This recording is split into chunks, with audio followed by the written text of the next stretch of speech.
OnePlus 15R review.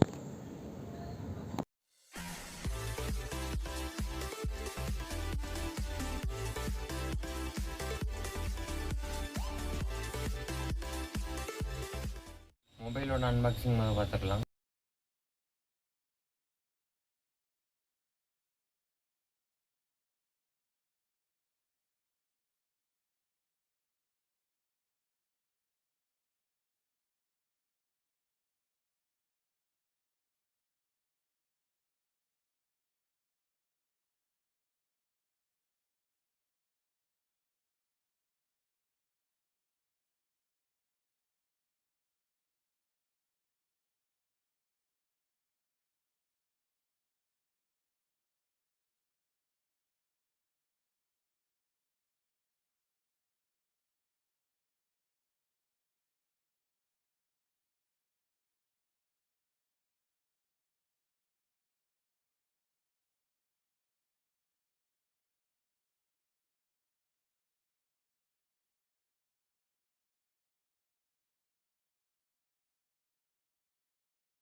One month later.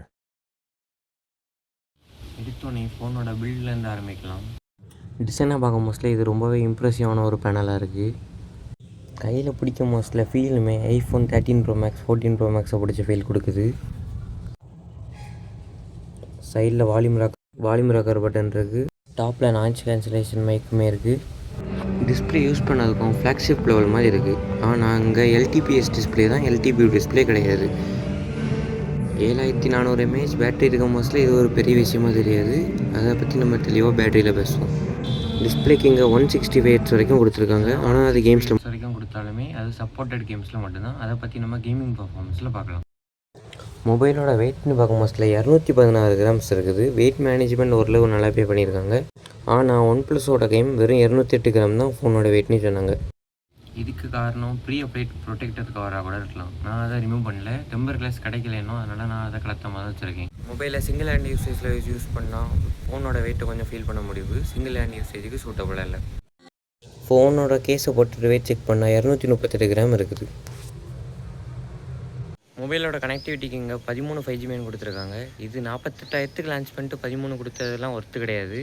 இப்போ 30-35,000 மொபைல்லே 16 5G main வரைக்குமே கொடுக்க ஆரம்பிச்சிட்டாங்க. இது அடுத்த வாட்டி OnePlus 16 சீரீஸில் இம்ப்ரூவ் பண்ண இவங்க.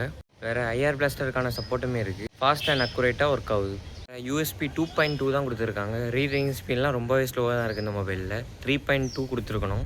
5.6 Bluetooth 5.4மே இருக்குது. ஃபிங்கர் பிரிண்ட்டுக்கு அல்ட்ராசானிக் ஃபிங்கர் பிரிண்ட் கொடுத்துருக்காங்க.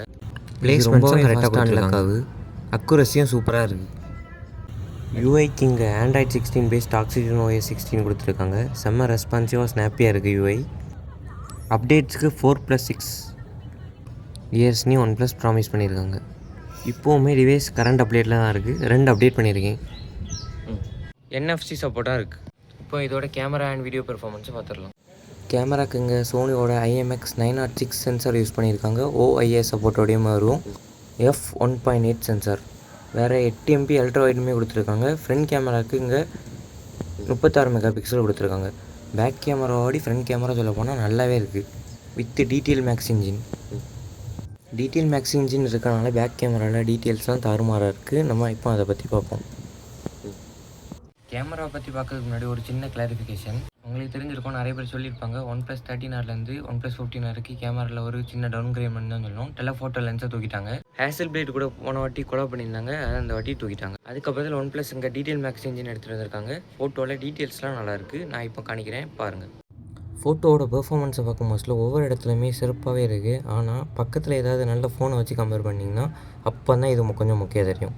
அதுக்காண்டி இந்த கேமரா மொக்கன்லாம் கிடையாது. அதுவுமே கொஞ்சம் ஃபோன் கூட கம்பேர் பண்ண மோஸ்ட்ல தான் முக்கியம் தெரியும். முக்கியமாக DTL Max இன்ஜின் யூஸ் பண்ணியிருக்கனால டீட்டெயில்ஸ்லாம் ஃப்ளாக்ஷிப் லெவலில் இருக்க மாதிரி இருக்குது. கலர்ஸுமே ரொம்ப நேச்சுரலாக இருக்குது. சில ஃபோன்ஸை மாதிரி நல்ல கலர் பூஸ்டடாகவும் காட்டலை. கேமரா குவாலிட்டி S24FE நல்லாயிருக்கு. நிறைய பேர் கேட்பீங்க S24FE 35,000 ஃபோன், இது 48,000 ஃபோனு எப்படி ரெண்டையும் கம்பேர் பண்ணி. அது லான்ச் ஆன ப்ரைஸ் 60,000. இப்போ தான் ப்ரைஸ் ஸ்டப் ஆயிருக்கு. ஃபோட்டோஸ்க்கு இந்த பெட்டல்ஸ்லாம் பார்க்கும் போது ரொம்பவே இம்ப்ரெசிவாக இருந்து. ஆனால் இப்போ ஓல்டு ஜென்ரேஷன்லேருந்து ஒரு iPhone 12 mini எடுத்துகிட்டு வந்தால் கூட அதோட கேமராவோடு இது டீட்டெயில்ஸ் நல்லாயிருக்கும், ஓவராலாக நல்லா இருக்காது. இந்த பக்கமே OnePlus 15R எடுத்தது தான். இப்போ இதோட வீடியோ பர்ஃபார்மன்ஸை பார்த்துடலாம். இந்த video OnePlus 15R front camera shoot பண்ணிகிட்டு இருக்காது. 4K 30 FPS. ஆடியோ வீடியோலாம் எப்படி இருக்குன்னு பார்த்துக்கிடுங்க. ஸ்டெபிலைசேஷனும் பார்த்துக்கிடுங்க. இந்த வீடியோ பேக் கேமராவில் வச்சு ஷூட் பண்ணிட்டுருக்கேன். 4K 60 FPS. ஆடியோ வீடியோலாம் இப்படி தான் இருக்கும். ஸ்டெபிலைசேஷனும் பார்த்துக்கிடுங்க. இது 4K 120 FPSல ஷூட் பண்ணிட்டுருக்கேன். ஸ்டெபிலைசேஷன் ஆடியோ வீடியோலாம் மறுபடியும் பார்த்துக்கிடுங்க. கேமராவோட பெர்ஃபார்மன்ஸில் நல்லா தான் இருக்குது. ஆனால் இந்த ப்ரைஸுக்கு தான் இது கொஞ்சம் இடிக்குது. ஒரு 43,000 லான்ச் பண்ணியிருந்தால் இது கேமராலையுமே நல்லா ஆன்ரோடாக இருக்கும். இதுக்கான மெயின் ரீசன் OnePlus வந்து சென்சார்லாம் நல்லா தான் கொடுத்துருக்காங்க. ஆனால் சென்சாரோட சைஸ் கம்மி பண்ணிட்டாங்க. அதுதான் அங்கே ஒரு ப்ராப்ளமாக இருக்குது. ஆனால் OnePlus கேமராவில் விட்டாத பெர்ஃபார்மன்ஸில் பிடிச்சிட்டாங்க. இப்போ இதோட பெர்ஃபார்மன்ஸை பார்த்துடலாம். பெர்ஃபார்மன்ஸ்க்கு இங்கே Qualcomm Snapdragonோட லேட்டஸ்ட் ஃப்ளாக்ஷிப் மிட்ரேஞ்ச் ஃப்ளாக்ஷிப் சிப்பான Snapdragon 8 Gen 5 யூஸ் பண்ணியிருக்காங்க. கேமிங் பெர்ஃபார்மன்ஸை பார்க்கும்போது ஃபஸ்ட்டு பெஞ்ச்மார்க் ஸ்கோர்ஸை பார்த்துடலாம்.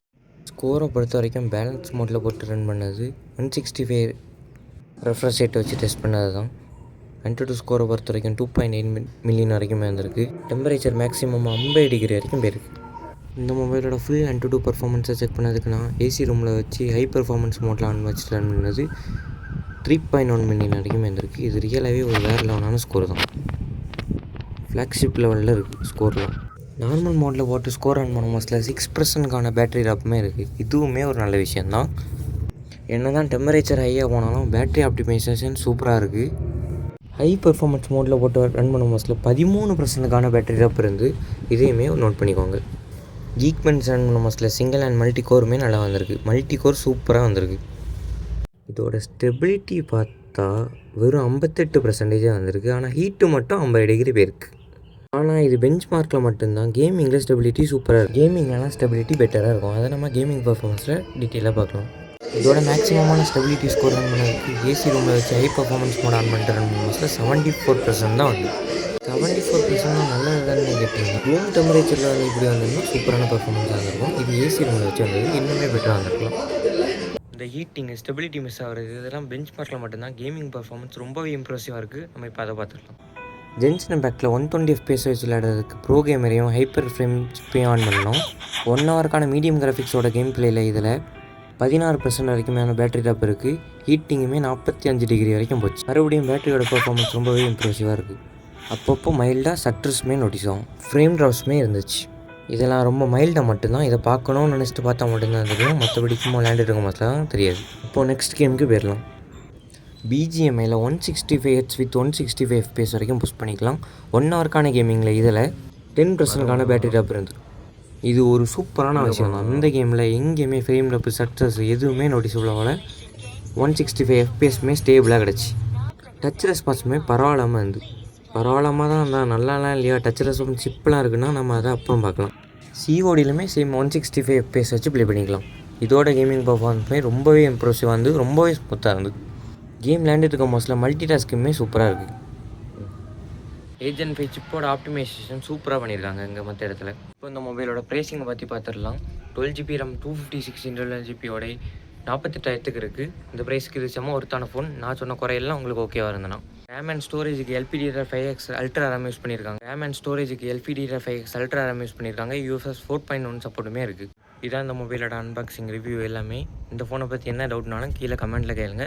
வேறு ஏதாவது நான் டெஸ்ட் பண்ண அதை விட்டுருந்தா கூட அதையுமே சொல்லுங்கள். நான் ஷார்ட்ஸ் வீடியோவில் டெஸ்ட் பண்ணி அதையுமே அப்டேட் பண்ணிக்கிறேன். சப்ஸ்கிரைப் பண்ணி சேனலில் ஸ்டே பண்ணிக்கோங்க.